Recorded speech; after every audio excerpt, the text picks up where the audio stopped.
இப்போ மத்திய அரசு வந்து முன்மொழி கொள்கை ஏற்றுக்கிட்டா மட்டும்தான் உங்களுக்கு ஃபண்டு தருவோம் அப்படின்னு சொல்கிறாங்களே. இது அவன் அந்த ஸ்கீமுக்கு பணம் ஒதுக்குறியான்.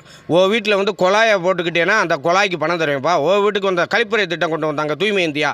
வீட்டு கழிப்பறை நீ கட்டுனேன்னா அதுக்கு பணம் தரேன் அப்படின்னு சொல்கிறாங்க. கழிப்பறையே கட்டாமல் சும்மா இதை வச்சுட்டு சீட்டை வச்சுட்டு பணம் கொடுனா எப்படி கொடுப்பியான்? தாசில்தார் கொடுப்பாப்லையா? தாசில்தார் பார்க்குறாப்புல, விஏஓ பார்க்குறாப்புல, ஊரை வளர்ச்சித்துறை பார்க்குறியான். பார்த்த பிறதே அந்த கழிவறைக்கு காசை ஒதுக்குறியா. அது மாதிரிதே இது இந்த ஸ்கீமை நாங்கள் செயல்படுத்துகிறோம். அவன் என்ன சொல்கிறியா, மும்மொழி கொள்கைக்காக நீ பள்ளிக்கூடம் கட்டு, இது ஒன்று, அதுக்கு நான் பணத்தை தரேன் அப்படிங்கிறியான். நான் அதெல்லாம் செய்ய மாட்டேன், அந்த பள்ளிக்கூடத்தை கட்ட மாட்டேன், வாத்தியாரை போட மாட்டேன். ஆனால் அந்த பணத்தை மட்டும் கொடுத்தா எப்படிங்க கொடுப்பியான்? வேலை பார்க்காம சம்பளம் கொடுப்பாயிலா? நான் வேலைக்கு போகிறேன், எனக்கு நான் அலுவலகத்தில் வேலை பார்க்குறேன். அதில் எனக்கு 6000 ரூபா சம்பளம்னா வேலை பார்த்தேன் சம்பளம். நான் வேலை மயிர் பார்க்க மாட்டேன், சம்பளத்தை கொடு. அது இது அக்கௌண்ட்டில் இருக்குல்ல, என் பேர் இருக்குல்ல, சம்பளத்தை கொடுனா நியாயமாக இருக்குமா? நியாயம் இல்லை. எந்த வேலை பார்த்தாதே வேலை பார்க்குறதுக்கு தான் சம்பளம். அது மாதிரி நீ அந்த ஸ்கீமை ஏற்றுக்கிட்டேன்னா அதுக்குரிய பணத்தை கொடுக்கலாம். அது மட்டும் இல்லை, இன்னும் 700 கோடி ரூபா செலவழிக்காமல் இருக்காங்க. ஏற்கனவே அந்த பணம் கொடுத்து அதை செலவழிக்காமல் பணத்தை சும்மா வச்சுருக்காங்க. விளையாட்டுத்துறைக்கு கொடுத்த பணத்தை செலவழிக்கலை, சாலைத்துறைக்கு நெடுஞ்சாலைத்துறைக்கு கொடுத்த பணத்தை செலவழிக்கலை. இந்த மாதிரி நிறையா பணத்தை செலவழிக்காமல் வச்சுருக்காங்க. அதெல்லாம் வச்சுக்கிட்டு இதுக்கு வர பணத்தை கட்டியா வேலை பார்க்க மாட்டேன், ஆனால் பணத்துக்குன்னா எப்படி கொடுப்பேன்? கொடுக்க மாட்டாங்க. அது காங்கிரஸ் இருந்தால் கூட கொடுப்பேன், பிஜேபி வேறு எப்படி கொடுப்பேன்? நிர்மலா சீதாராமன் சல்லியாக சில்லறைக்கு கூட, சில்லறை காசு 1 ரூபா 2 ரூபாய்க்கு கூட அந்த மாதிரி கணக்கு பார்க்குதே. அது கொடுக்குமா? ஏமாந்து போகுமா? இவங்க வேணால் பாப்பாத்தி அப்படி இப்படின்னு அந்த மாதிரி கிண்டல் பண்ணலாம். ஆனால் அந்த அம்மா கரெக்டாக இருக்குது. நான் இந்த இதுக்கு செலவு பண்ணிட்டு காசை கூட பில்லை கொடுக்கணும்லங்க. பெட்ரோல் போட்ட பிறகு காசை கொடுத்த பிறகு பில்லு தருவியான். பில்லை கொடுத்துட்டியானா போட வேணா, பில்லு வந்துருச்சுல, காசு தரமாட்டேன் அப்படிம்பாயில்ல. அந்த மாதிரி தான் இவங்க வேலையை முடிச்சுட்டு நான் ஸ்கீமில் சேர்ந்துக்கிறேன் பணத்தை கொடுனா அவங்க தருவாங்க.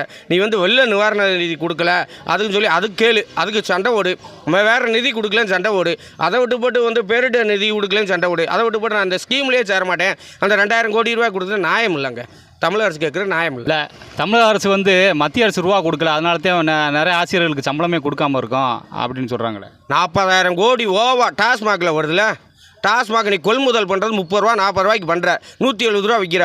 லூலு சரக்கு ஏதோ ஒரு சரக்கு சொல்கிறேன் ஆரஞ்சு கலரில், அது 350 ரூபா. அதோட இது பார்த்தீங்கன்னா 50 ரூபா 100 ரூபாதே வரும். அவ்வளோ காசு வருது. 40,000 கோடி ரூபா வருமானம் வரல. அதில் கூட வாத்தியாருக்கு சம்பளம். நீ டாஸ்மாகில் வேலை வாங்குறங்க, அப்படி எவ்வளோ சம்பளம் கொடுக்குற? அது 5 ரூபா வர எக்ஸ்ட்ரா வாங்குற. அதில் ஸ்டிக்கர் வர ஓட்டுற. ஸ்டிக்கர் ஓட்டுறதுக்கு என்ன சொல்கிற? பாட்டிலெலாம் குடியாரங்க போய் மதுப்பிரியர்கள் தோட்டத்து பக்கம் போட்டுறியா, வயல் பக்கம் போட்டுறியா, காட்டு பக்கம் போட்டுறியா, வனவிலங்குகள் பாதிப்பு எடுக்குது. அதனால் ஸ்டிக்கர் ஒட்டி அந்த பாட்டில் திரும்ப கொடுத்தா 10 ரூபாங்கிற. ஆனால் நீ என்ன செய்கிற? ஸ்டிக்கரை தனியாக கொடுக்குற. அவன் ஸ்டிக்கர் அப்படியே அந்த பாரில் கொடுத்து சுண்டலை வாங்கிட்டு போயிறியான், பாட்டில் காட்டில் ஓட்டு விடுறியான். இந்த காசில் எங்கே போகுது? இந்த காசுக்கு நீ கணக்கு கொடு. நீ டாஸ்மாக் காசை எப்படி செலவழிக்கிற? அதில் கோயிலில் இந்த வருமானம் வருஷத்துக்கு 10,000 கோடி 20,000 கோடி வருது. அந்த பணத்தை என்ன செய்கிற?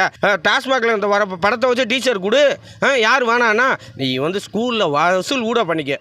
அரசு பள்ளியில் நீ பணம் கட்டினா தேங்க படிக்கலாம், ஆனால் தரமான கல்வியை கொடுப்பான்னு சொல்லி மக்கள் வாரி கொடுப்பாங்க. தனியார் பள்ளியில் போய் காசை கொட்டி கொடுக்குறியா?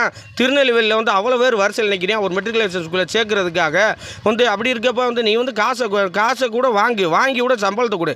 1000 வழி இருக்குங்க சம்பளம் கொடுக்க.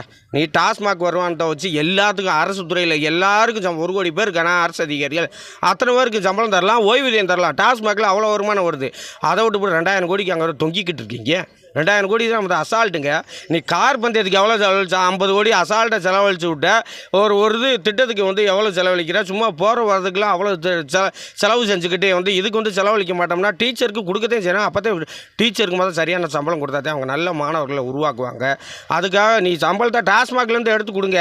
டாஸ்மாக்லேருந்து வாங்குறீங்களா பாட்டிலுக்கு 10 ரூபா எக்ஸ்ட்ரா 5 ரூபா எல்லாம் வாங்குறீங்களா? அந்த காசை கொடுங்க, சரியாக போங்க.